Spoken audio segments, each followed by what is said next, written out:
Fala aí pessoal, tudo bem? Ricardo novamente aqui. Bom, hoje a gente vai falar sobre a instalação do SCAL, né, na arquitetura duplex, tá? No qual ele compõe, da instalação dos bancos de dados, né, e da aplicação em servidores diferentes, né? Temos já um vídeo aqui no canal explicando, né, como que nós realizamos a instalação simplex ou small, né, que é a aplicação mais o banco de dados no mesmo servidor, tá? Essa é uma arquitetura um pouco mais comum, né, vamos dizer assim, né? E temos essa segunda arquitetura no qual a aplicação fica separada do banco de dados, tá? Geralmente recomendamos já uma instalação desse tipo, tá? Numas instalações, por exemplo, acima de 500 a mais, tá? Já é recomendado utilizar, tá? Temos alguns clientes já com 2000 a mais, temos um único cliente com uma arquitetura também desse mesmo formato com 4000 a mais, tá? Então, com relação à parte de leitura, escrita, gravação no banco de dados, vamos dizer assim, que é bem mais prático, tá?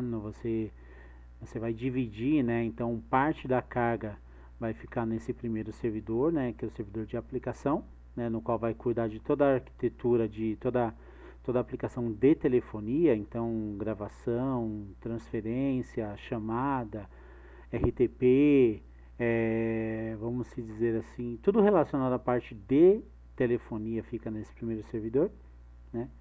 E já nesse servidor fica toda a parte de escrita do banco de dados, né? Como o SQL é bem rico com relação à parte de relatórios, né? Tem muita coisa referente a essa parte, né? Então a cada status, né, de uma ligação, por exemplo, é uma linha inserida no banco de dados, né? Então, por exemplo, a hora que a chamada entrou, que bateu na URA, já gerou um status, daí foi transferida para a fila, gerou outro, tocou no ramal do atendente, gerou outro, o atendente atendeu essa chamada, conversou com o cliente, gerou outra linha, já inseriu a linha do caminho do áudio para entregar ali a gravação da chamada ao término, né, da ligação.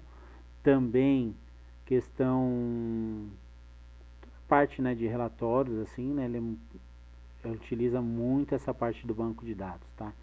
Então, né, esse daí é um dos grandes motivos para estar separando, né, também o servidor de aplicação do banco, né? Então, vou ter um consumo de CPU, de hardware ali, né, um consumo separado, né, dividido ali, né? Então, cada um com a sua responsabilidade. A aplicação com a responsabilidade do servidor de aplicação e o consumo de processamento, banco de dados ali, ficaria com o servidor de DB, tá? Então é essa arquitetura que a gente vai visualizar agora, tá? A premissa para essa instalação é o que? Né, eu fazer uma instalação simples, tá? A gente tem, né, vou logo mais abaixo na descrição do canal desse vídeo, ou até mesmo se você pesquisar ali no canal já vai ter, né, a instalação simplex, né? Então o que eu faço? Eu vou separar, fazer a instalação simplex, né, no servidor de aplicação, tá? E também vou realizar uma instalação simplex no servidor de banco de dados, tá? Então toda a parte de aplicação, banco de dados ali já vai estar separada, por mais que duplicada entre eles, né? Depois eu posso ter a opção de parar alguns serviços caso eu deseje, tá? Mas se é um serviço que eu não estou utilizando, não vai consumir, tá? Tá, então, como eu falei, a premissa para seguir com a instalação do SQL é necessário realizar a instalação de dois SQL simples, tá? Sendo um para o servidor de aplicação e um segundo servidor, também com a instalação simplex, no servidor de banco de dados, tá? Feito isso, agora a gente vai trabalhar agora na interconexão deles, né? Então, o servidor de aplicação consumir o banco de dados do segundo servidor, tá? Então toda a tratativa do SQL ele faz por DNS, tá? Então ele chama o DNS interno, né, o SCALDB, tá? Então, a princípio, né, o SCALDB ele está apontando para onde? Para o 127.0.0.1, que é o que? O endereço de loopback, ou seja, o endereço local do próprio servidor, tá? Então, hoje, se você olhar a aplicação, a instalação Simplex, né, eu tenho meu servidor de aplicação que ele se conecta no banco através do DNS USCalDB, que está dentro do mesmo servidor, tá? Então, através do arquivo etc host, eu vou fazer que quando ele chamar o SCalDB, ele não vai consultar mais 127.0.0.1, que é ele mesmo, e sim o IP de destino do outro servidor, tá? Então, aqui no arquivo etc hosts, eu vou abrir ele, vou ter lá a linha já. Você já vai verificar que vai ter a linha lá 127.0.0.1 com o DNS USCalDB. Se você der um ping lá, o SCalDB, você já vai ver que ele vai responder para o 127.0.0.1, tá? Então, o que eu vou fazer? Eu vou apagar esse 127.0.0.1 e vou colocar um endereçamento IP do próprio servidor, tá? Sei lá, 92.168.10.11, né? Daí tem que verificar lá o endereçamento IP que você colocou nele através utilizando, né, seguindo as instruções lá da instalação do Simplex, tá? Então, quando você fizer isso, o que ele vai fazer? O servidor, ele vai fazer, quando eu chamar esse DNS USCalDB, ele vai apontar para cá, tá? Então, toda a parte de acesso, web, qualquer coisa relacionada à parte do banco, ele vai utilizar esse recurso, tá? Segundo isso daqui, eu tenho que fazer no servidor do USCal app, tá? Aqui em cima eu tenho aqui a descrição, né, falando que essa configuração ser feita no SCal app, tá? Então, quando o servidor de aplicação chamar o SCalDB, eu vou direcionar para o servidor do SCalDB, tá? Já essa segunda configuração tem que ser feita no servidor do banco de dados, tá? No servidor DB, tá? Que lá no dentro de etc my.cnfd /server.cnf, tá? Eu tenho um campo chamado bind address, tá? Que ele por padrão ele vem um 127.0.0.1, tá? O que isso aqui significa? Tá? Isso aqui significa que eu não irei receber nenhuma conexão, tá, do banco de dados, a não ser que seja do meu próprio servidor, 127.0.0.1, tá? Só que nesse caso, eu preciso configurar para que esse endereçamento, para que o meu serviço do MariaDB, ele aceite a conexão do meu servidor de aplicação, tá? Então, eu venho aqui e coloco 0000, ou seja, qualquer IP, tá? Então, com relação à parte de segurança, né, você não pode ter lá a sua porta, né, de 3306, se não me engano, sua porta lá do banco de dados aberta para a internet, tá? Nunca abrir o servidor de bancos para essa conexão, tá? Se você precisar liberar a porta 5060, ali da porta SIP, do servidor de aplicação, não tem problema, tá? Muito comum isso, tá? Porém, o do banco de dados, ele vai fazer esse roteamento interno, tá? Ele sempre vai acessar o servidor pelo IP interno.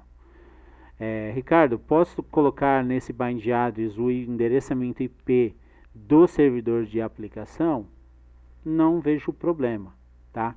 Porém, caso eu precise fazer alguma manutenção, algo do tipo, eu não vou conseguir acessar de dentro do servidor de banco de dados, conseguir fazer essa conexão aqui, tá? Então, se eu tentar acessar aqui via localhost, eu provavelmente não irei conseguir, tá? Eu não testei ainda, tá? Mas assim, então eu recomendaria já colocar logo no bind address 0.0.0.0.0, né? Porque eu aceito qualquer tipo de conexão, uma vez que eu tenho certeza que toda a parte de segurança eu estou dentro da minha LAN, tá? Nunca reforçar, nunca liberar um acesso externo, tá? Feito isso, eu dou um system restart, systemctl restart MariaDB e reinicializo o serviço do banco de dados, tá? MariaDB, tá? Feito isso, tá?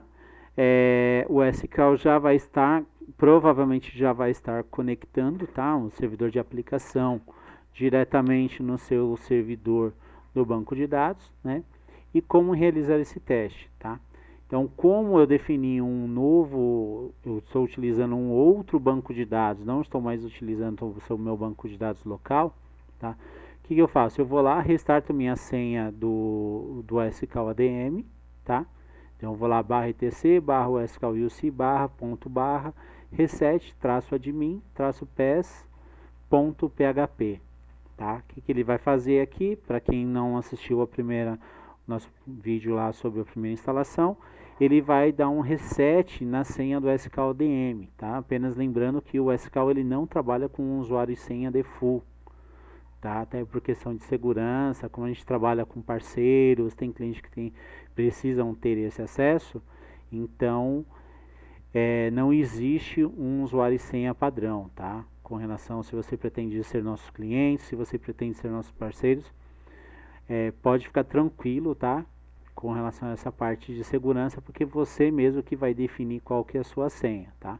Através desse comando, no qual você precisa estar conectado via SSH ou via console ali como root, tá? No seu servidor, tá? Então, a partir dali você consegue zerar a senha. Uma vez que você zerou a senha, vai lá pela interface web, entre lá o SQL ADM, entre com esse seu primeiro acesso com essa senha, depois você vai lá e altera a senha, tá? Então, feito isso, você já vai estar com o seu servidor na arquitetura do Plex, tá?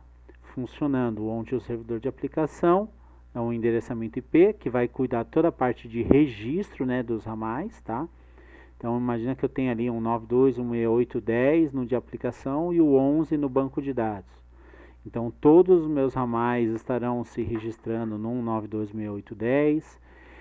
Se eu tiver algum IP público ou através de NAT, todo o registro da telefonia vai ser em cima, tá, da aplicação, e internamente, tá, toda a escrita do banco de dados, acesso, auditoria, vai ser feito em cima da interface LAN, tá, um endereçamento interno, né, no qual somente o SQL de aplicação vai ter acesso ao do SQL DB, tá? Então, pela rede interna, externo, você chega na aplicação, faz toda a parte de telefonia funcionar, e o banco de dados funciona dessa escrita interna.